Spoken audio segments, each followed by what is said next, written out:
So actually last ಒಂದು reel ಹಾಕಿದೆ, battery ತಗೊಂಡು 3 ದಿನದಲ್ಲಿ ಹೊಗೆ ಹಾಕ್ಸ್ಕೊಂತು ಅಂತ.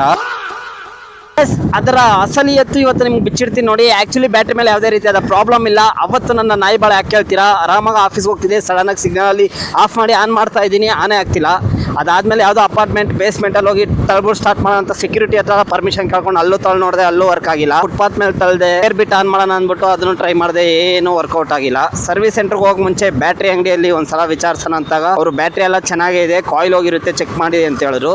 ಸರಿ ಅಂತ ಇಂದಿರಾನಗರ್ ಹೋದೆ, ಅಲ್ಲೋದ್ರೆ ನಿಲ್ಸಿದ್ರು ಬಿಸಿಲಲ್ಲಿ ಅರ್ಧ ಗಂಟೆ ನಿಲ್ಸ್ಬಿಟ್ಟು ಇದೇ ಮಾತು ಅವ್ನು ಬಂದಿದ ತಕ್ಷಣ, ಸರ್ ಗಾಡಿ ಇವತ್ತು ಬಿಟ್ಟೋಗಿ ನಾಳೆ ಸಿಗುತ್ತಂದ, ನಿನ್ನ ಹತ್ರ ಗಾಡಿ ಕೊಟ್ಟರೆ ನಾನು ಹೆಂಗ ಮನೆಗೆ ಹೋಗೋದು ಅಂದ್ಬಿಟ್ಟು ಅಲ್ಲಿಂದ ನಾನು ಯಾವಾಗಲೂ ರೆಗ್ಯುಲರ್ ಆಗಿ ಜನರಲ್ ಆಗಿ ಸರ್ವಿಸ್ ಕೊಡೋದು ನಮ್ಮ ಯಲಹಂಕನೇ. ಮತ್ತೆ ರಿಟರ್ನ್ ಆಫೀಸ್ಗೆ ಬಂದ್ಬಿಟ್ಟೆ ಎಲ್ಲ ಪ್ಯಾಕ್ ಮಾಡ್ಕೊಂಡು ಯಲಹಂಕ ಸರ್ವಿಸ್ ಸೆಂಟರ್ ಹೊರಡೋಣ ಅಂದ್ಬಿಟ್ಟು ಗಾಡಿ ಆನ್ ಮಾಡ್ತಾ ಇದೀನಿ. ಗಾಡಿ ಆನ್ ಆಗ್ತಿಲ್ಲ. ಸರಿ ಜಂಪ್ ಸ್ಟಾರ್ಟ್ ಮಾಡೋಣ ಅಂತ ಹೇಳಿದ್ರು, ಅದು ವರ್ಕ್ ಆಗ್ತಿಲ್ಲ. ಗಾಡಿ ABS ಫೇಲ್ ಅದು ಇದು ಏನೇನೋ ಸೆನ್ಸರ್ ಎರರ್ ಬಂತು. ಫುಲ್ ಮೀಟರ್ ಆಫ್ ಆಗಿದ್ದು. ನಾನು ನಮ್ಮ ಕೊಲಿಗ್ ಹತ್ರ ಇರೋ ವಿಡೋ EV ಗಾಡಿನ ಇಸ್ಕೊಂಡು ಸೊ ಅದೇ ಬ್ಯಾಟ್ರಿ ಅಂಗಡಿಗೆ ಹೋಗಿ ನನ್ನ ಬ್ಯಾಟ್ರಿನ ಚಾರ್ಜಿಗೆ ಇಟ್ಬಿಟ್ಟು ಅವನ ಹತ್ರ ಒಂದು ಬ್ಯಾಟ್ರಿನ ಬಾಡಿಗೆಗೆ ತಂದೆ. ಬಾಡಿಗೆ ಎಷ್ಟು ಹೇಳಿ, ಒಂದ್ ದಿನಕ್ಕೆ 100 ರೂಪಾಯಿ ಅಂತೆ.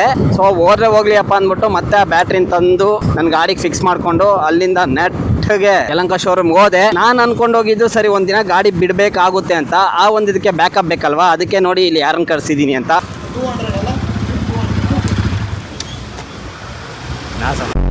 ನಮ್ಮ ತಮ್ಮ ಪಾಪ 2:30 ನನಗೋಸ್ಕರ ಯಲಹಂಕದಲ್ಲೇ ವೆಯ್ಟ್ ಮಾಡ್ತಿದ್ದ. ನಾನು ಯಲಹಂಕ ರೀಚ್ ಆದಾಗ ಟೈಮು 4:45. ಮತ್ತೆ ಅಲ್ಲಿ ಕೇಳಿದ್ರೆ ಅವನು ಬ್ಯಾಟ್ರಿ ತೆಗೆದ್ಬಿಟ್ಟು ಫುಲ್ ಚೆಕ್ ಮಾಡ್ದ, ಕಾಯಿಲೆ ಪ್ರಾಬ್ಲಮ್ ರಿಪ್ಲೇಸ್ ಮಾಡಬೇಕು ಅಂತ ಹೇಳ್ದ. ಪ್ರೈಸ್ ಎಲ್ಲ ಕೇಳ್ಕೊಂಡು ಸರಿ ಗುರು ರಿಪ್ಲೇಸ್ ಮಾಡಿ ಇಲ್ಲೇ ಬಿಡಬೇಕಾಗುತ್ತೆ ಅಂದರೆ, ಇಲ್ಲ ಸರ್ ಅರ್ಧ ಗಂಟೆ ರೆಡಿ ಮಾಡ್ಕೊಡ್ತೀನಿ ಅಂದ್ಬಿಟ್ಟು ಎಕ್ಸಾಕ್ಟ್ಲಿ 3/4 ಗಂಟೆಯಲ್ಲಿ ಕಾಯಿಲ್ ಚೇಂಜ್ ಮಾಡಿಕೊಟ್ಟ. ಹಾಗೆ ಕ್ಲಚ್ ಟೈಟ್ ಇತ್ತು ಅಂದ್ಬಿಟ್ಟು ಅದನ್ನು ಚೇಂಜ್ ಮಾಡಿಸ್ಕೊಂಡೆ. ಸೊ ಬ್ಯಾಟ್ರಿ ಒಂದು 2,000 ರೂಪಾಯಿ, ಶೋರೂಮಲ್ಲಿ ಕಾಯಿಲ್ ಹಾಕ್ಸಿದ್ದು ಒಂದು 3,000 ರೂಪಾಯಿ. ಟೋಟಲ್ 3 ದಿನದಲ್ಲಿ ನನ್ನ ಕಾನ್ಶಿಗೋಸ್ಕರ ನಾನು ಸ್ಪೆಂಡ್ ಮಾಡಿದ್ದು 5,000 ರೂಪಾಯಿ.